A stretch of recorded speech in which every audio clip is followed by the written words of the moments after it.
অনেক দিন পর আমি আজকে ফাইনালি বাইরে বেরিয়েছি, আর বাইরে বেরিয়ে কি করলাম না করলাম সেটাই আজকে আপনাদের সাথে শেয়ার করব।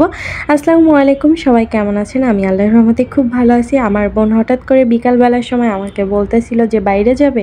আমি বাসায় আসার পর থেকে, মানে মহেশপুর থেকে চিটাগাঙে আসার পর থেকে ওইভাবে আর বাইরে কোথাও যাই না, আমার একটুও ভালো লাগে না এই গরমে। তারপর প্রচুর বৃষ্টি হচ্ছিল, তো আজকে কি মনে হলো, ভাবলাম যে হ্যাঁ একটু যাওয়াই যাক বাইরে, অনেক দিন যেহেতু যাওয়া হয় না, একটু ঘুরে আসি। তো আমরা সবাই মিলে সন্ধ্যাবেলার দিকে রেডি হয়ে নিচে আসছি বাইরে যাওয়ার জন্য। তো এখানে এসে আমরা আধা ঘন্টার মতন দাঁড়িয়েছিলাম সিএনজির জন্য। তো ফাইনালি সিএনজিটা পাওয়া গিয়েছে, এখন আমরা সোজা আগ্রাবাদে চলে যাব। আর বাইরে কিন্তু ঝিরঝিরি বৃষ্টি শুরু হয়েছে। চিটাগাঙে বেশ কয়েকদিন ধরে প্রচুর পরিমাণে গরম পড়তেছে, আজকে তো আরও বেশি গরম লাগতেছিল, যেহেতু বৃষ্টিটা জোরেও হচ্ছিল না, এমনি ছিটাফোঁটা বৃষ্টি হচ্ছিল। তো এই জন্য মানে যখন দেখবেন যে ছিটাফোঁটা একটু বৃষ্টি হয় তখন কিন্তু গরমটা অতিরিক্ত লাগে, যেটাকে বলে গুমসো গরম। এইদিকে আজকে আমাদের আগ্রাবাদে যেতে যেতে অবস্থাই খারাপ হয়ে গিয়েছে, এমনিতে অতিরিক্ত গরম পড়তেছে, তারপরে বৃষ্টি হচ্ছে, আবার একদিকে জ্যামে বসে থাকা। তাহলে আপনি চিন্তা করেন কী পরিমাণের যে রাগ হচ্ছিল। তো ফাইনালি অনেক কষ্টের পরে হচ্ছে আমরা আগ্রাবাদে চলে আসছি, আর ভাইয়ের দোকানেও চলে আসছি। এখান থেকে আমার বোন যা যা এখন নিবে আর কি সব কিছু দেখতেছিল। তো আমিও একটু দেখতেছিলাম যে কিছু নেওয়া যায় কিনা। তো এই যে আমার বোন এইসব জিনিসপত্র দেখতেছিল, আমিও একটু সাথে সাথে আর কি দেখতেছিলাম যে কিছু নিব কি নিব না। আমি নিব না, কিন্তু আমার জিনিসপত্র দেখতে খুব ভালো লাগে, এজন্য আমি আমার বোনের সাথে যখনই যাই আমি প্রচুর ভাইয়ের কাছে শুনি এটা আছে কি না ওটা আছে। আমি কিন্তু কিছুই কিনি না, এমনি দেখি। তো কেনাকাটা শেষ হয়ে গিয়েছে, তো কী নিয়েছি না নিয়েছি বাসায় যে আপনাদেরকে দেখাবো। তারপরে হচ্ছে আমরা আগ্রাবাদেও ওখানেও হচ্ছে আধা ঘন্টার মতন দাঁড়িয়েছিলাম, সিএনজি পাওয়াই যাচ্ছিল না। আর হালি শহরের দিকে প্রচুর পরিমাণে জ্যাম হচ্ছিল, এর জন্য কোনো সিএনজি ওয়ালা আসতেও চাচ্ছিল না।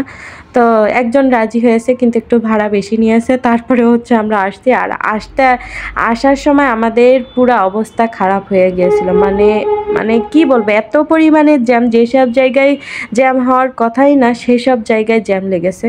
তো অনেক কষ্টের পরে ফাইনালি আমরা বাসায় চলে আসছি। আর এই যে দেখেন আমার বোন হচ্ছে এখানে ছেলের জন্য একটা ফিডার নিয়ে আসছিল। এই ফিডারটা এত কিউট, আমার যে কী ভালো লাগছে। আসলে ছোটদের জিনিসপত্র দেখতে কিন্তু খুব ভালো লাগে। তারপরে আমার বোন এখানে যে তেল, তারপরে হচ্ছে আরও কী জানি নিয়ে আসছিল। যাই হোক, এখন তাড়াতাড়ি রান্নাবান্না করতে হবে, তো এই জন্য অত ভালোভাবে দেখাতে পারতেছি না। তো তাড়াতাড়ি করে হচ্ছে কোনোরকম ফ্রেশ হয়ে রান্নাঘরে চলে আসছি। এসেই আগে হচ্ছে ফিডারটা একটু গরম পানি দিয়ে হচ্ছে ফুটিয়ে নিতেছিলাম, কারণ ছেলে পানি খেতে চাচ্ছিল ফিডারে, এর জন্য। আর এইদিকে আমার বোন বাসায় আসার আগে মাংস নিয়ে আসছিল, কারণ ও তেহেরি রান্না করবে। তো এখানে মশলাটা দিয়ে তাড়াতাড়ি মাংসটা, মানে বাসায় এসেই ও হচ্ছে মাংসটা মাখিয়ে রেখে দিয়েছে। এখন হচ্ছে প্রেশার কুকারে দিয়ে দিবে, আর আমি পেঁয়াজ রসুন যা যা লাগে সব কিছু হচ্ছে পরে কেটে নিয়েছি, আর ও রান্নাবান্না করে নিয়েছে। তারপরে আমরা সবাই মিলে খাওয়া দাওয়া করে নিয়েছিলাম। আমার বোন আজকে তেহেরিটা খুবই মজা করে রান্না করছিল, অন্যদিনও রান্না করে খুবই ভালো হয়, কিন্তু আজকে আমার কাছে বেশি ভালো লাগছে। তো যাই হোক, তারপরে হচ্ছে ঘুমাতে যাওয়ার আগে একটু বারান্দায় গিয়েছিলাম, কারণ বাইরের পরিবেশটা খুবই সুন্দর দেখা যাচ্ছিল, যেহেতু বৃষ্টি হচ্ছে ঝিরিঝিরি। এই জন্য একটু বাইরে ভাবলাম একটু দাঁড়াই। আর আকাশটাও দেখেন খুবই সুন্দর লাগতেছিল, আমার তো এরকম পরিবেশ খুবই ভালো লাগে। তো এখানে দাঁড়িয়ে দাঁড়িয়ে আর ভাবতেছিলামও, মানে সন্ধ্যাবেলার থেকে এই ৩-৪ ঘন্টা যে কিভাবে কেটেছে, মানে চোখের পলকে।